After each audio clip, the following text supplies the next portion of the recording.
ஆசிரியர்களுக்கும் கற்பவர்களுக்கும் வணக்கம். இன்று நாம் organisation and management of instructional functions என்ற தலைப்பை ஆராய்வோம்.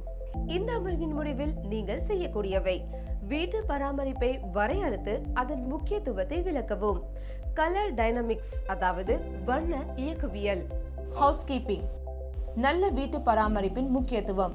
மக்கள் எந்த வகையான சூழலிலும் வாழலாம், ஆனால் ஒழுக்கமான சூழலுக்கு நல்ல வீட்டு பராமரிப்பு பழக்கத்தை பின்பற்றுவது அவசியம். அதேபோல் எந்த சூழ்நிலைகளில் பயிற்சி அளிக்கலாம், ஆனால் சிறந்த மாணவர்களை உருவாக்கும் சூழலில் பயிற்சி அளிக்கும் படும்போது கற்பித்தல் பயனுள்ளதாக இருக்கும். எனவே கற்றலுக்கான சாதகமான சூழலை உருவாக்குவது பயிற்சி பயிற்றுவிப்பாளரின் பொறுப்பாகும். நல்ல வீட்டு பராமரிப்பு என்ற கொள்கையை பயிற்சியாளர் ஏற்றுக்கொண்டால் மட்டுமே இது சாத்தியமாகும். நல்ல வீட்டு பராமரிப்பு என்பது விருப்பமான சூழலை உருவாக்குவது மற்றும் நேர்மறை மற்றும் செயலில் கற்றலுக்கான பொதுவான வசதிகளை வழங்குகிறது. ஒரு வீட்டில் உள்ள ஒருவர் வீட்டின் தளபாடங்கள் மற்றும் பிற பொருட்களை ஒழுங்காக ஏற்பாடு செய்து தேவைப்படும் போது அவற்றை எளிதாக அணுகினால் அந்த நபருக்கு வீட்டு பராமரிப்பில் சிறந்த அறிவு உள்ளது என்று நாம் கூறலாம். எனவே நல்ல வீட்டு பராமரிப்பு என்பது எல்லாவற்றையும் சரியாக ஏற்பாடு செய்வதாகும். Elements of good housekeeping. Cleanliness. வீட்டு பராமரிப்பில் கவனிக்க வேண்டிய முதல் மற்றும் மிக முக்கியமான விஷயம் தூய்மை. பணியிடமோ அல்லது பயிற்சி இறக்குமதி செய்யப்படும் இடமோ அழுக்காக இருந்தால் அத்தகைய சூழலில் பயிற்சி பெறுபவர்கள் ஆர்வம் காட்ட மாட்டார்கள். Maintenance of floor. தரை பராமரிப்பு முறையாக செய்ய வேண்டும். இது எண்ணெய், கிரீஸ், தண்ணீர் மற்றும் பிற வழுக்கும் பொருட்கள் இல்லாமல் இருக்க வேண்டும்.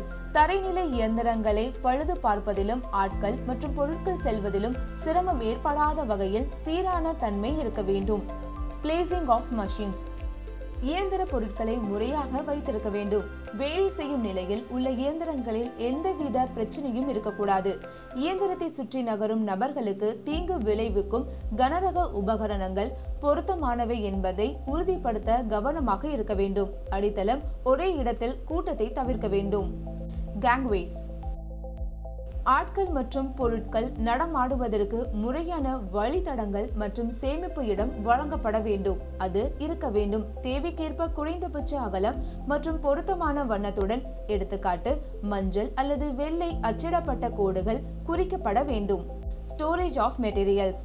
கடைகளிலிருந்து பயிற்சி பொருட்களை பெற்ற பிறகு பயிற்சியாளர் அதை உரிய இடத்தில் சேமித்து வைக்க வேண்டும். வெடிக்கும் மற்றும் விபத்துகளை தவிர்க்க எளிதில் தீப்பற்றக்கூடிய பொருட்களை வெகு தொலைவில் வைக்க வேண்டும். சேமிப்பு இப்படி இருக்க வேண்டும்: சரியான நேரத்தில் பயன்படுத்த உள்ளடக்கம் இருக்க வேண்டும். Scrap and waste materials. குப்பை மற்றும் கழிவு பொருட்கள் அதை அப்புறப்படுத்துவதற்கு முன் சேகரிக்க வேண்டும். உலோக ஸ்கிராப்புக்கு அவை இருக்கலாம் என்பதை கண்டறிய விசாரணைகள் செய்யப்பட வேண்டும். சில முகவர்களால் வாங்கப்பட்டது, அது அவர்களுக்கு பயனுள்ளதாக இருக்கும். கழிவு பொருட்களை முறையாக அகற்ற வேண்டும். Lighting and ventilation. டியூப் லைட்டுகளை பயன்படுத்தி விளக்குகளை வழங்கலாம், ஆனால் வெளிச்சம் அதிகமாக இல்லாமல் பார்த்து கொள்ள வேண்டும். அதிகமாக இருக்கக்கூடாது, சலிப்பானதாக இருக்க வேண்டும். இயற்கை ஒளி எப்போதும் விருப்பப்படுகிறது. சரியான விளக்குகள் விபத்துகளை தடுக்கின்றன, வேலையின் வேகத்தை அதிகரிக்கிறது. விசிறிகள் மற்றும் இயற்கை வென்டிலேட்டர்களை பயன்படுத்தி காற்றோட்டம் வழங்கப்பட வேண்டும். தீயை அணைக்கும் கருவிகள் மற்றும் முதலுதவி. தொழிற்சாலை சட்டத்தின்படி ஒவ்வொரு நிறுவனமும் தீயணைப்பான் வைத்திருக்க வேண்டும். பயன்படுத்த மாணவர்களுக்கு பயிற்சி அளிக்க வேண்டும். தீ ஏற்பட்டால் அவை கார்பன் டை ஆக்சைடு பொதுவாக தீயை அணைக்கும் முகவராக பயன்படுத்தப்படுகிறது. கார்பன் டெட்ரா குளோரைடு, சோடா அமில நுரை மற்றும் மணல் ஆகியவை பயன்படுத்தப்படும். வேறு சில முகவர்கள் அங்கு அனைத்து விதமான முன்னெச்சரிக்கை நடவடிக்கைகளும் எடுத்த பிறகும் அனைத்து பிரிவினருக்கும் தங்களுக்கு தாங்களே உதவியாக இருக்க வேண்டும் என்ற நிலையில் விபத்து ஏற்பட வாய்ப்பு உள்ளது. மருத்துவருக்காக காத்திருக்கிறேன். ஒரு முதலுதவி பெட்டி இருக்க வேண்டும். அதில் காயமடைந்த நபருக்கு உடனடி சிகிச்சை அளிக்க தேவையான அனைத்து பொருட்களும் உள்ளன. தேவைப்படும் போது ஏஐயை எவ்வாறு பயன்படுத்துவது என்பதை ஆசிரியர் மாணவர்களுக்கு பயிற்றுவிக்க வேண்டும். மாணவர்கள் எளிதில் அணுகக்கூடிய இடத்தில் பெட்டியை வைப்பது முற்றிலும் அவசியம். இறுதியில் மேலே கூறப்பட்ட அனைத்து அம்சங்களையும் மனதில் வைத்து பயிற்சி அளிக்க ஏற்ற இடமாக ஒரு பட்டறை வடிவமைக்கப்பட வேண்டும் என்று கூறலாம். வண்ண இயக்கவியல். சுற்றுப்புற மற்றும் பணியிடத்தின் சரியான வண்ண சிகிச்சையானது பயிற்சியாளர்களின் செயல்திறன், பாதுகாப்பு மற்றும் பொது நலனுக்கு பெரிதும் உதவுகிறது. கூரைகள், சுவர்கள் மற்றும் உபகரணங்களில் நன்கு தேர்ந்தெடுக்கப்பட்ட முடிவுகள் நல்ல காட்சி நிலைமைகளை உருவாக்க உதவுகின்றன மற்றும் ஒரு இனிமையான, வசதியான பணி சூழலை உருவாக்க உதவுகின்றன. இது உயர்தரமான சுத்தம் மற்றும் வீட்டை பராமரிப்பதை ஊக்குவிக்கிறது.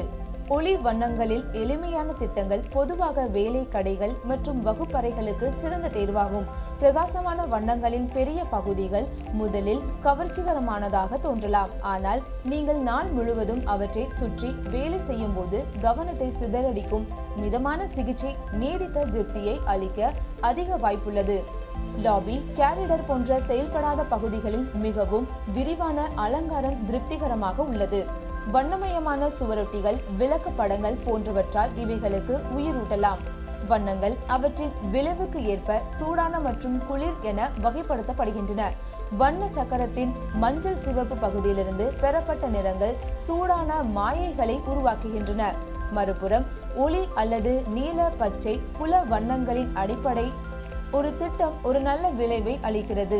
அவை வெப்பமான சூழ்நிலைகளை இன்னும் கொஞ்சம் தாங்கக்கூடியதாக ஆக்குகின்றன.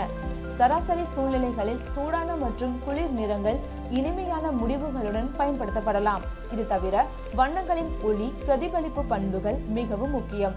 வெள்ளை 100% ஒளியை பிரதிபலிக்கிறது, கருப்பு 0% ஒளியை பிரதிபலிக்கிறது. சீலிங் மற்றும் ரூஃப் சர்ஃபேஸ் இவை எப்போதும் முடிந்தவரை வெள்ளை நிறங்களில் செய்யப்பட வேண்டும், ஏனெனில் அவை பிரதிபலித்த ஒளியை உட்புறம் முழுவதும் சமமாக பரப்பி பளபளப்பான மேற்பரப்பிலிருந்து கவனத்தை சிதறடிக்கும் கண்ணை கூசும். இது வெப்பமண்டல காலநிலையில் குளிர்ச்சியை வழங்கும் வண்ணமாகும். வால் அண்ட் ஃப்ளோர்ஸ், சுவர்கள் மற்றும் தளங்கள் கண்மட்டத்தில் அல்லது கீழே உள்ள வெள்ளை மேற்பரப்புகள் பிரகாசமாக மாறும். எனவே 75% பிரதிபலிப்பு கொண்ட ஒளி வண்ணங்கள் சாதாரண சுவர்களுக்கு ஏற்றது மற்றும் சுவரில் வலுவான ஒளி இருக்கும் போது சுமார் 50%. தரையின் நிறம் சுவர்களை விட இருண்டதாக இருக்க வேண்டும். ஆலை மற்றும் உபகரணங்கள், ஒர்க் பெஞ்சுகள், இயந்திரங்கள் மற்றும் டெஸ்க்டாப்புகள் பொதுவாக 20 முதல் 40% பிரதிபலிப்பை கொண்டிருக்க வேண்டும். அதாவது சாம்பிள் மற்றும் பழுப்பு நிற மேசைகள் மற்றும் பனிப்பெட்டிகள் நீடித்த சுய நிறத்தில் கண்ணை கூசும் பொருட்களால் செய்யப்பட வேண்டும். இயந்திர தரநிலைகள் இயந்திரங்களில் பச்சை நிறத்தையும், காவலர்கள் மற்றும் அட்டைகளில் மஞ்சள் நிறத்தையும், மின் சாதனங்களில் ஆரஞ்சு நிறத்தையும் பரிந்துரைக்கின்றன.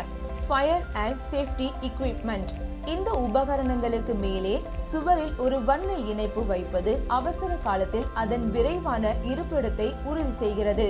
மஷின் கண்ட்ரோல்ஸ், ஸ்டாப் பட்டனை எப்பொழுதும் தெளிவாக குறிக்க வேண்டும், ஏனெனில் அவசர காலத்தில் எவரும் அதை கண்டுபிடிக்க முடியும். நிறுத்த பட்டன் பொதுவாக சிவப்பு நிறத்திலும், தொடக்க பட்டன் பச்சை நிறத்திலும், கியர் லீவர் பெரும்பாலும் மஞ்சள் நிறத்திலும் இருக்கும். லூப்ரிகேஷன் பாயிண்ட்ஸ், அவற்றை எளிதாக கண்டறிய பெரிய உயவ புள்ளிகள் மற்றும் எண்ணெய் துளைகளை சுற்றி மாறுபட்ட நிறத்தின் சிறிய திட்டுகள் வழங்கப்பட வேண்டும். இது பொதுவாக சாம்பல் இயந்திரத்தில் ஒரு காவி மஞ்சள் இனிப்பு ஆகும்.